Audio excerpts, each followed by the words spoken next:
Uy, what's up, GoFam? Okay, so madami nagtatanong, GoFam, anong klaseng abono, ilang abonong nilalagay sa isang hektarya? Ang hirap sagutin yan, GoFam, dahil bawat lupa ay magkakaiba.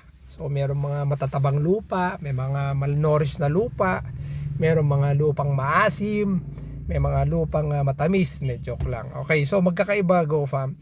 Kaya dapat na maingat po tayo sa paggamit or pagpili sa mga abono na binibili natin, GoFam. So makita natin dito, GoFam, papakita ko sa inyo. Ayan may mga S, 11S, ayan 13S, ayan.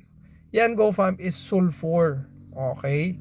Sulfur. So dito sa atin, lalo na dito sa norte, karamihan ng lupa dito ay maasim, GoFam. At pag naglagay ka ng sulfur, mas aasim ang iyong lupa. Sa lupa kasi, GoFam, meron tayong tinatawag na pH level.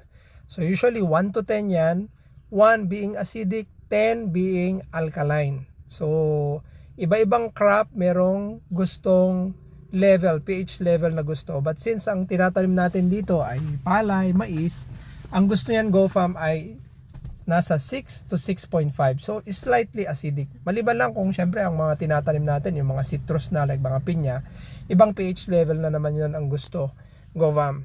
Kaya minsan hindi ko maintindihan sa DA natin, yung mga binibigay na mga abono sa atin, GoFam, merong sulfur. Syempre acidic na nga yung lupa natin, di mas magiging acidic. So hindi yun papabor sa mga tinatanim natin.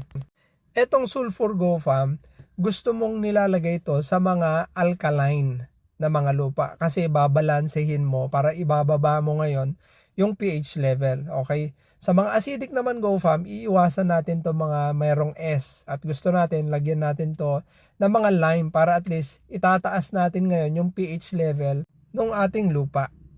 Ngayon naman, kung sakto na yung pH level natin, GoFam, ito ang mga pipiliin natin, yung mga walang S. Ayan, kagaya ng mga 1620, wala ng S yan.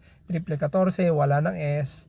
At isa pa, GoFam, usually ang nagpapataas din ng acidity natin is yung sobrang paggamit natin ng 4600. So balansehin natin yan. Instead 4600, maglagay na lang tayo ng 2100, GoFam. At least yan, hindi siya magiging acidic sa ating lupa.